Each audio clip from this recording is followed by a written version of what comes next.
welcome to this episode of the Wagging Tales podcast. This is episode 37. We are going to be starting a group of podcast episodes. This group is called Kids and Canines. In this Kids and Canine section of episodes, we'll be going through different portions of how to keep families and dogs safe and comfortable together.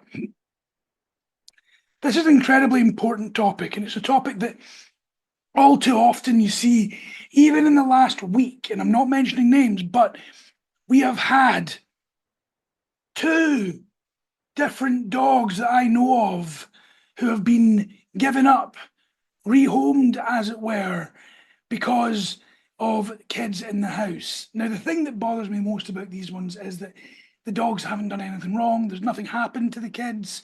It's just because they're busy, and they're doing other things, and the dogs are no longer the priority. That's a big factor, and it really upsets me when I see that happen.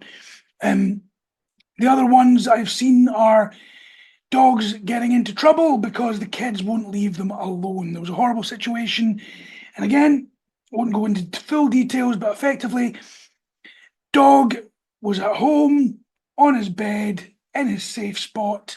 Kid was over there for a night out with the owners and the kid's parents, and the kid would not leave the dog alone. The dog was in his bed, the dog was trying to rest, the dog wanted to get away.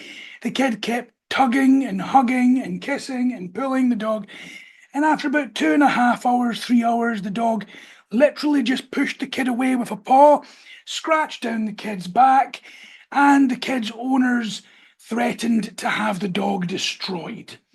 Now, yes, there's stuff that the dog owner should have done differently there. That is for sure. But the bigger point of the matter is that the kid's parents should have been parenting. Okay? Now, that's exactly what we're talking about today. Building safe and happy relationships between families and dogs does not just come from the actual dog and dog owners themselves. It comes from the children, it comes from the children's parents. Now, this is not just coming to you as a behavioural consultant. This is not just coming to you as a trainer. This is coming to you as a dog owner. This is coming to you as a parent of a toddler. Keeping your children and your dog safe together is a huge topic, something that we're going to be going in deep. Okay, today we are talking about what kids must know, what children need to know so that the dogs can feel comfortable. I hear the parents in the background. Oh no, I want my kids to be safe. I don't care about the dog's comfort. Yeah, you do. I'll tell you that right now. You must care about that dog's comfort, because the only thing that keeps everybody in the household safe from that dog is that dog feeling comfortable. That dog's comfort level should be number 1, because if the dog does not feel comfortable, that's when people are unsafe. Okay, so that is something that people need to get their head wrapped around a little bit. It's not about showing the dog who's boss or showing the dog they can't do X, Y, and Z. That's some alpha BS that needs to be left very heavily in the past. Okay? I've always had a problem with things like that when people start referring to themselves as alphas and stuff like that. It shows a real weakness. And you need to be careful of people in your household like that when it comes to your dog. If you've got people coming into your home and they've got children and they start talking about showing the dog that they are not allowed to do things, that's a red flag. That is something that we need to work on with regards to keeping our dogs safe. Okay?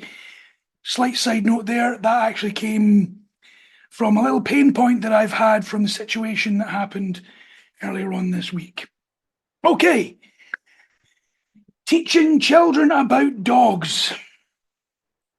The biggest thing that children need to start to understand is what the dog is trying to tell them. Huge topic here. So I'm not going to go massively deep into it because it will take a lot of time.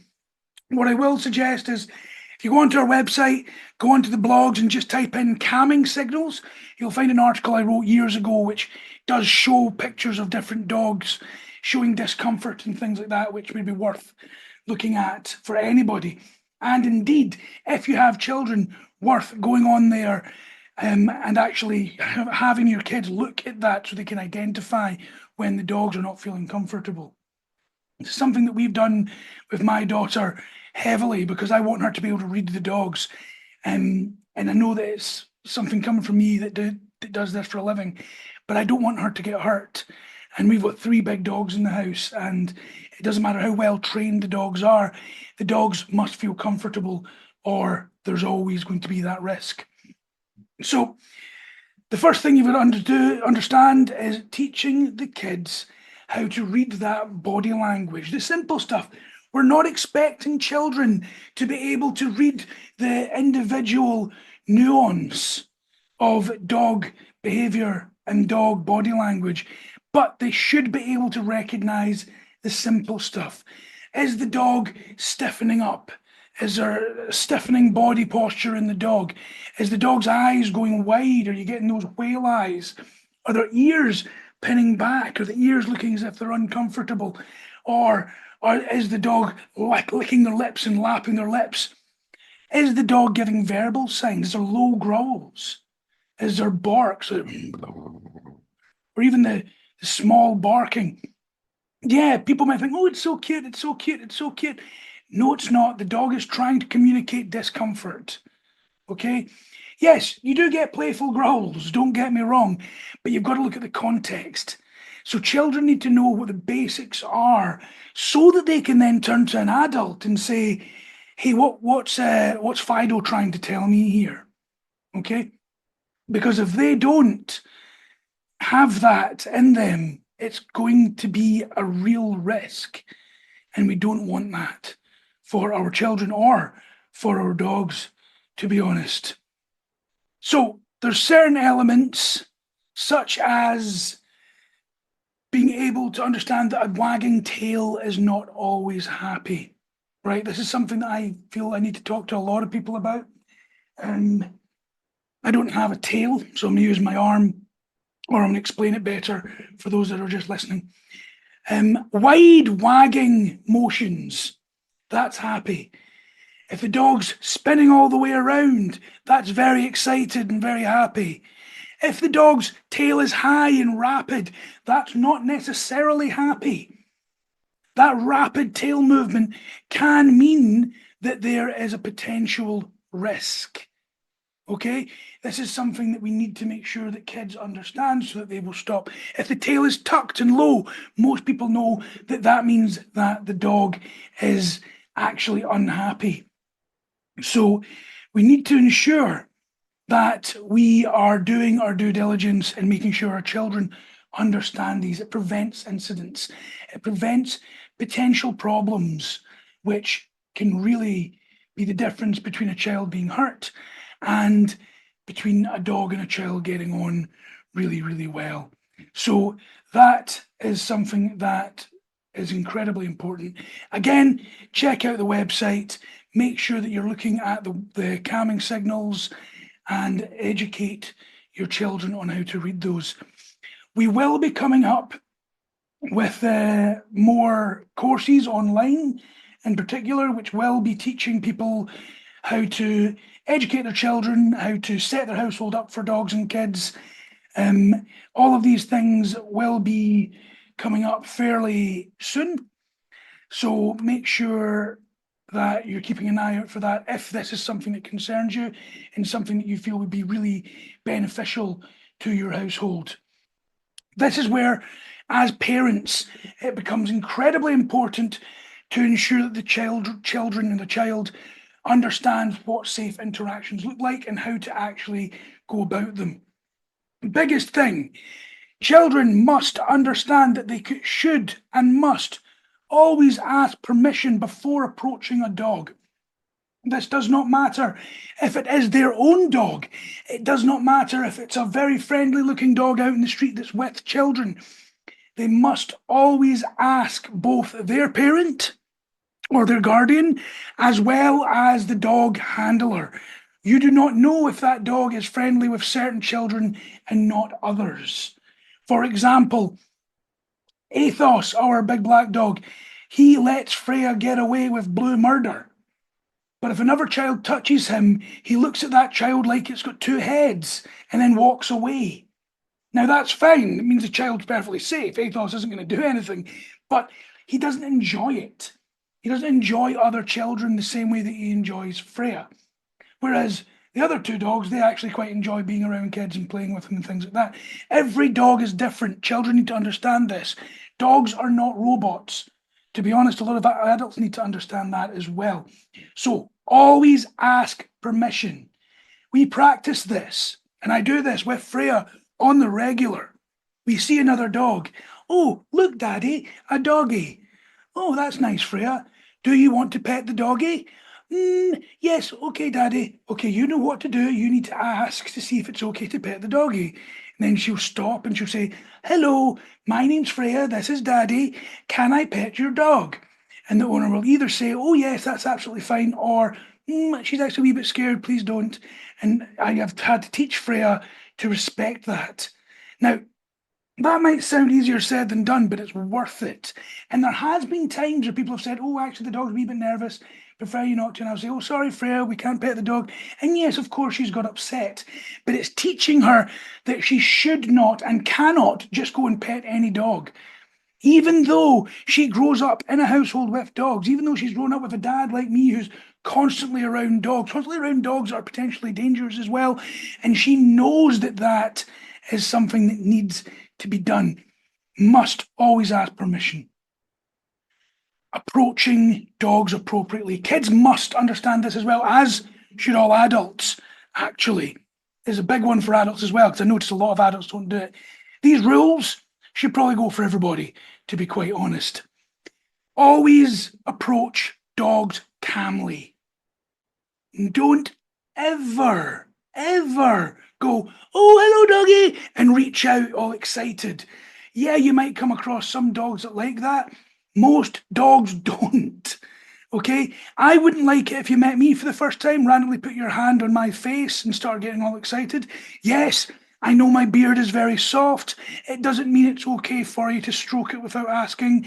And that goes for the same for the dog's fur. Okay? So that's something that you need to be aware of when you're approaching a dog, let alone if it's your kid that's approaching the dog. And yes, especially if they're stray dogs, especially if they're rescue dogs or dogs that have had potential trauma in the past. You don't know what these dogs have been through. You don't know what any dog has been through for that matter.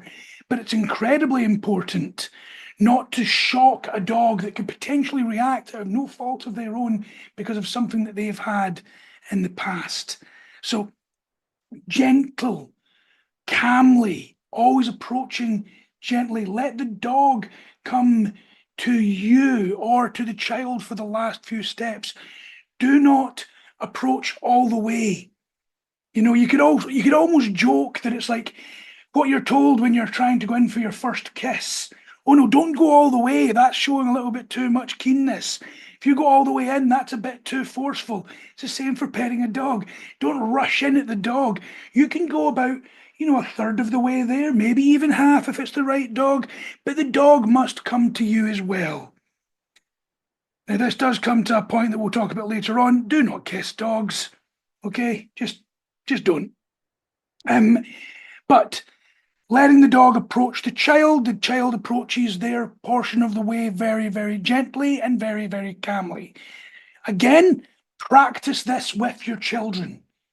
Practice it with a fake dog. Practice it with a dog that you know and you can trust.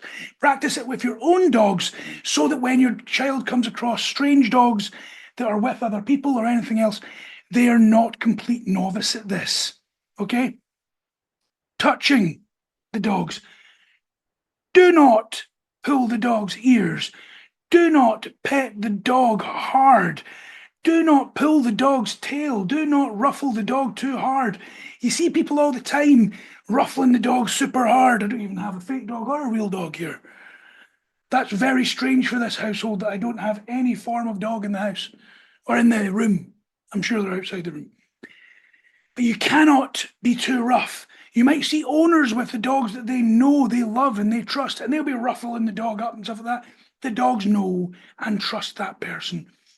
In particular, children should not be doing that to dogs. I don't have Freya doing that to our dogs, and my dogs love that girl to bits. If she gets too rough with the dogs, I ask her to calm down and gently pet them. And actually, I ask her to apologise to them just to put that message across that it's not okay to be doing that. If she's going pat, pat, pat, pat, pat, I will say to her, "Oh, Freya, that's a bit too rough. Please be gentle." Make sure that they're petting the middle of the dog's back or underneath at the dog's chest. That's it for kids. Okay? I know that some dogs love being scratched under the chin. I know that some dogs love being scratched behind the ears.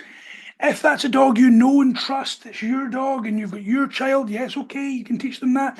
But if the child and the dog do not know each other intimately and you do not know for a fact it's going to be okay, you are only going to be looking at the back and the chest. And even then, you're going to be careful and always, always supervising. No pulling of the tail, no pulling of the ears, no sticking your fingers in the ears, no sticking your fingers in the mouth. All of that stuff should be standard. But you see adults doing it all the time. Okay?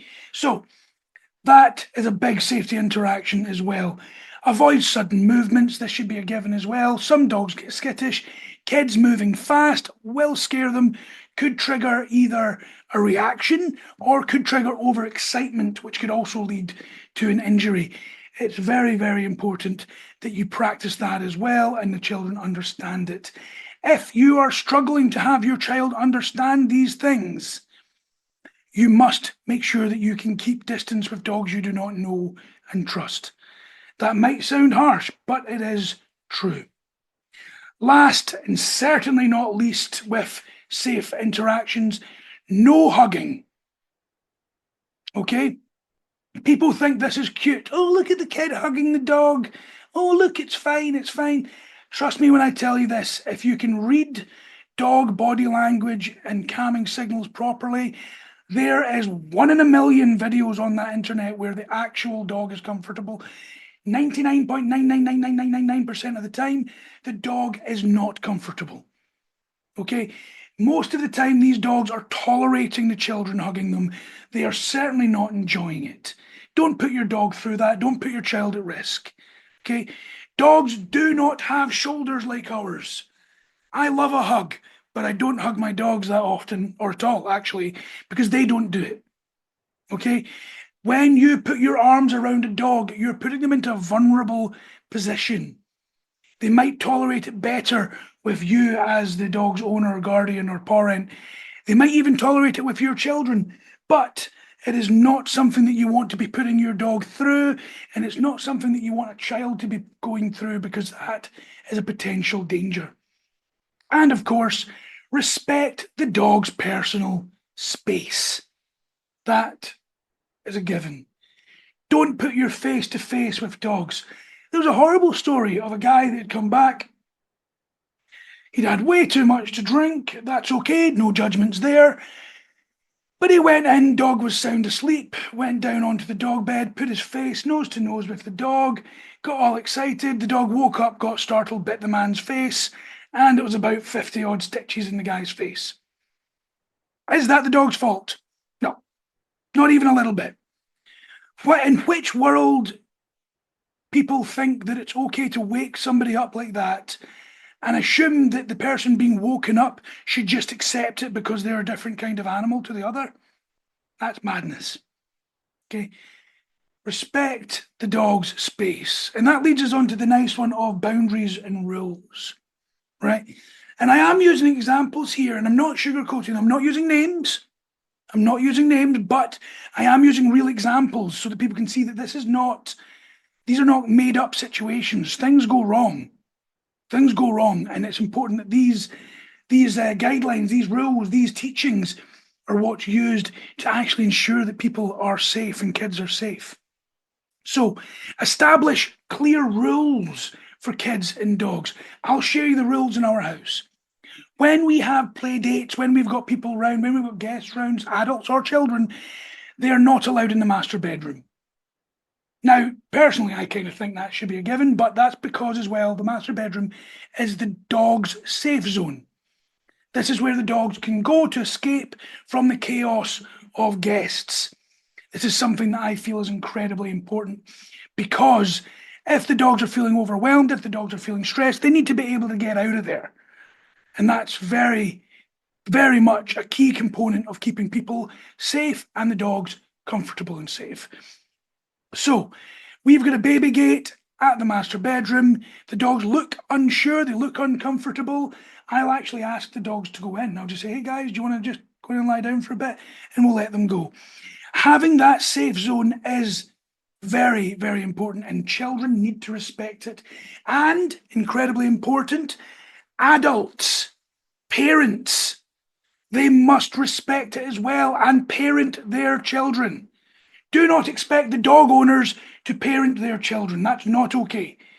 They're your children, you parent them, you know the rules as well as everybody else. Okay? That goes to, there's another horrible situation where this was not listened to. The dog had a separate room. That separate room was the dog's safe zone. The children that were visiting that house were told, do not go into that room. Do not disturb the dog on the dog bed. Do not touch the dog's toys. These were the boundaries, the clear rules. The rules also cover do not wake a sleeping dog. Let sleeping dogs lie is one of the most famous sayings on the planet. Let sleeping dogs lie is there for a reason. If the dog is playing with a toy, if the dog is chewing a chew or a bone, leave the dog be. This child, who I think was about 10, so old enough to know, went into the dog's room while the dog was playing with his toys and tried to take the toy off of the dog bed with the dog on it. She bent down with her face right in the dog's face. What do you think happened? The dog turned, snapped. The girl got nicked in the face. Parents had a hissy fit, and the dog ended up being put down. To me, that's completely out of order. That dog lost its life because the dog owners were not on the ball, because the kid's parents were not on the ball. I'm not going to blame the children. I'm not going to blame the dog because the dog's a dog. He had behavioural issues, but the parents and the dog owners knew that there was behavioural issues there. That's why the rules were in place. The kid's 10, but if the parents hadn't taught her these rules, then that's not her fault either. Parents and dog owners is what that boils down to. That's a true story. Bear that in mind when you're talking to your kids about these rules. Maybe don't scar them for life by sharing these sort of stories, but it is very important that we understand how serious these actually are. Okay? Kids should not ever chase dogs. In fact, I actually think it's a bad idea to chase your dog at all. I've got a video on that as well, but the long and short of it is, if your dog thinks that being chased is a game in an emergency when you need to try and take your dog out of the house and you try to run after them, there's a high chance they'll run away. So it's not something that I actually advise anybody to do, is don't chase your dogs. So kids especially shouldn't be chasing their dogs. They want to play chase? Great, have the dog chase them.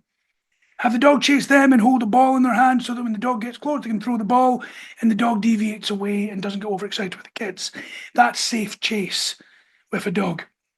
Encourage calm, structured play, fetch, tug, things like that. Scent games. Kids love scent games because that's effectively hide and seek. You know, there's loads of ways that children and dogs can play. Do it safely, do it smart. Okay?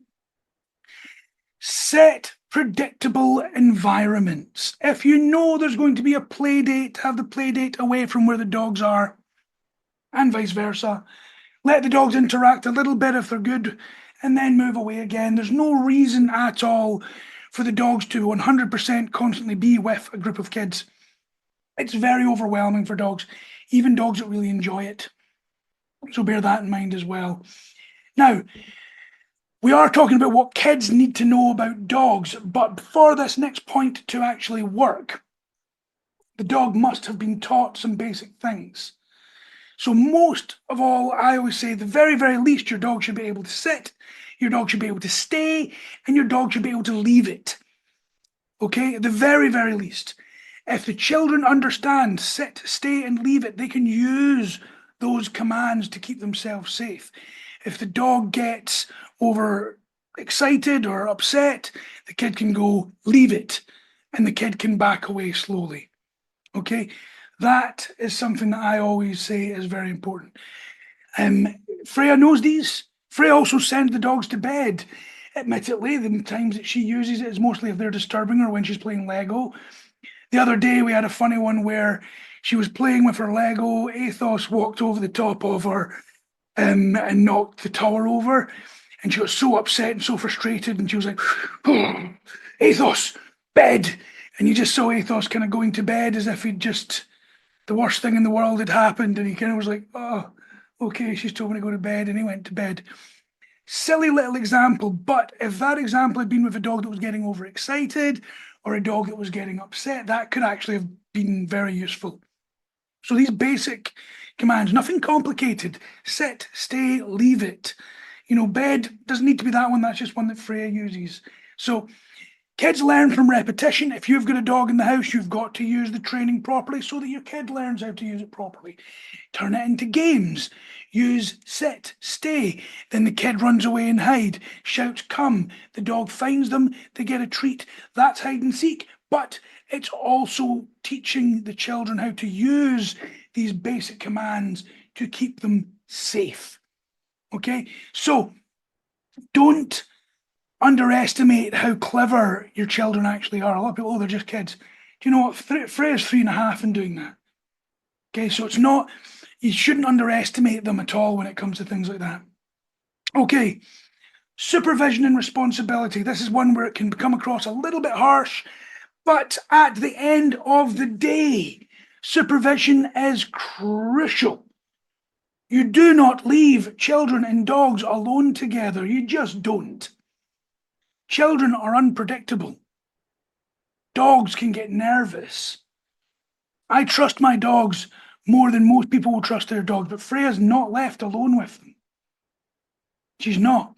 You might see some of the videos and some of the pictures on our pages, and you think, oh, that's really cute. Freya can walk the dogs. Freya can, sleep beside the dogs and stuff like that. Yeah, she can, but we are always there. She never gets left alone with them. Supervision is very, very important. And in particular, close supervision is very, very important at the early stages, especially when you're introducing a child to a dog. One of the things that was very clear to me when the situation that happened earlier this week where the child got scratched by the dog is the father of the child was clearly drunk. Because when I was being told about this story, there's nobody that was sober that would react the way that man did. If you are looking after your child and there's a dog in the house, here's an idea. Maybe don't get inebriated to the point where you can't look after your child. Maybe pay attention. Supervision is your sole responsibility as the parent. If you're not supervising your child, you are not able to parent them when you're in somebody else's house. Unless your child is old enough to know what they should and should not be doing. But at the earlier stages, when that child's a toddler, a young child, that's not something that should be assumed. You can't assume that somebody else is doing the parenting for you. That's not good parenting, I'm sorry. So supervision is crucial. You need to be on that ball. And if you're not, it's not the dog's fault. It's never the dog's fault. Okay? Baby gates, play pens, child play areas. When Freya was very young, and what I suggest to a lot of my clients, if not all of them, when they've got kids that are very small kids, yes, you want baby gates to keep the dogs behind. You might want to have even play pens for certain dogs. But if the dogs are adults, the dogs have been out of those play pens, you want to have play pens for the kids. Put the kids in the playpen. That's fine too. Keeps the kid safe, keeps the dog understanding boundaries. That's very, very important as well. But we'll talk about the boundaries that dogs need to understand on a different podcast. But these baby gates, play pens, separate areas of the house, gated communities, very, very important. If you're having to leave your child unattended to watch a bit of TV while you're cooking dinner, put the dogs behind the baby gate in a different room, give them something to chew on, let them chill out there. Don't leave them to mingle, because that means you're not supervising. Okay? Involve your kids in caring for the dogs. Freya helps feed the dogs. She helps walk the dogs. This is not flex, guys. This is not to say, oh, we get her to walk the dogs because it's good for Instagram videos. No, it's not that at all. Although that particular Instagram video did quite well. But the reason we do that is that it shows Freya respect for the dogs. It shows Freya how to be with the dogs. She's much better with the dogs because she is involved. And I urge people to have their children doing the same. Dog's water bowl needs topped up. Give your kid a bottle of water to pour into the water bowl. That allows the dogs to see that the child is also caring for them as well. It's all part of it. If the dogs show any kind of discomfort around the child, teach the child to calmly walk away. Okay? Happens rarely, but when Freya gets a bit too much, well, no, that doesn't happen rarely. Freya does get a bit too much fairly regularly, but if she gets too much with the dogs and the dogs show real discomfort, like really kind of like, oh, don't like this, or even if you hear a low growl or something like that, that's okay. The dogs are just communicating. Make sure that the child knows to back away, come to the parent so that you can reassure them it's okay. They're just not very happy with what you were doing there. You need to understand not to do that. Put the onus on the humans, not on the dogs. If the dogs are doing something wrong, all that means is we need to educate them. We'll talk about that in another podcast, I promise you. But we need to understand that you can't expect the dogs to know things that they've not been taught. And you can't expect children to know things that they've not been taught. See? So it all comes back round to this. The kids need to understand the importance of letting parents know what's been happening with the dogs. If something happens out of your eyes, the kid needs to say, oh, the dog did this. The other day, and I do not blame my dog at all for this. This was Freya through and through, but she was very good to tell me. She had it's like a fruit roll-up thing, basically just apple in a sandwich thing. And she was eating it. And she was doing this, like walking around like this. And she put it down on the floor because kids do that. And Athos ate it. And the first thing she says, oh, Daddy, Athos ate my roll-up. I was like, oh, okay, where did you put it? She was like, I put it on the floor right there. And I was like, well, you put food on the floor, you're kind of telling the dogs that it's okay for them to eat. Please don't do that. And she was like, oh, okay, Daddy, can I have another one? Yes, of course you can, but don't put this one on the floor. That might seem like a really simple thing, but if she's used to telling me things like that, if anything goes wrong, like there's a proper snap or a growl, I know about it. And it's not so I can punish the dog, because that's not how you deal with these situations. It's so that I can then educate Freya and then educate and train the dog so that both parties know they can walk away. They don't need to allow that animosity to grow. That is basically what we're wanting when it comes down to kids and dogs. So I do know that I've been going on a little bit about this, so I'm just going to wrap this up a little bit, guys. And if you have any questions about this, please do not hesitate to put them in the comments. Please don't hesitate to message us, let us know, and we will get back to you. We'll also be doing more podcasts on kids and canines. This one was just about what kids need to know about the dogs. We'll be talking about preparing your dog for newborn babies, bringing a dog back to a home with children. If you don't have kids and you've got people coming to stay that have kids, we'll be addressing that as well. And any topic surrounding this that you guys might have in your minds, please let us know, and I'll certainly address it. Okay, the podcast here, I can't go into it so deeply that I can have you fully prepared, but at least I can give you a really good idea. And what we will be doing is we'll be churning out online programs for people that are overseas or maybe don't have the opportunity to actually have us come into their home to help. It means that we can help more and more people with this, because honestly, it breaks my heart every time I hear about a dog being abandoned or a child being hurt. And frankly, there's no reason for any of that to happen. There truly isn't. All we need to do is make sure we prepare, make sure we do the appropriate work. And tell you what, when people say things like, oh, I don't have the energy to train the dog before the baby comes, well, you've got to find that energy somewhere, because when the baby comes, it's going to be a lot more tiring than you think right now. You know, it absolutely blows your mind how much effort it actually takes. And people need to get over that before a baby arrives or before a dog arrives. And because if you don't put in the work, I promise you, you're going to wish that you did after the fact. Okay? So, in summary, a strong, safe bond between dogs and kids is important if you've got them in the same house.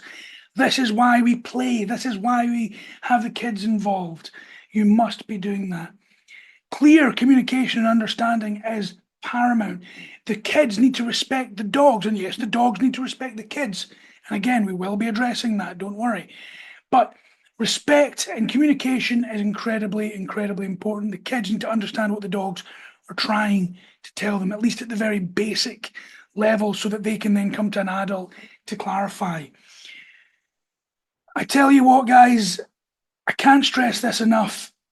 It breaks my heart when I hear things like this. If anybody out there knows of somebody with a dog and kids that are struggling, knows somebody like grandparents, aunties, uncles that have dogs, that have kids coming around regularly, or knows somebody with kids that regularly visit people with dogs, please share this podcast, not just for this episode, but for the episodes that are coming up. Please follow our Instagram, because we've got a lot of short videos with good little tips on kids and dogs as well. This is something that is very, very close to my heart, something that I really feel strongly about. So please do share this. Please spread the word about making sure that people need to be looking after their kids around dogs, or dogs around kids, and teaching everybody to make sure they're not doing anything foolish, so that people are safe and comfortable around everybody. Okay. I do hope that this episode didn't come off kind of ranty. It's, as you can tell, it's something that I really feel strongly about. There's a lot more information on it. I could have gone on a lot longer, but I know that if I went on too long, it wouldn't have been very entertaining for people. So please ask your questions, share the podcast, follow us on Instagram, Spotify. We appreciate everything you guys do for us, every like, every share, every follow. It really helps us get the message out. It helps us help more people, helps us help more dogs, and it helps us help more families. So it is something that I truly appreciate. If you are so inclined, we do have a Patreon. That's on the link in the podcast notes. If you go onto our website for the podcast, find us on Spotify, anything like that. It's always appreciated for that one as well. And if you have any topics that you would like addressed on this podcast, please do not hesitate to reach out and ask. And with that, guys, I will wish you all a happy couple of weeks ahead, and I will talk to you in 2 weeks' time when we have the next episode of the Wagging Tales podcast. Cheers.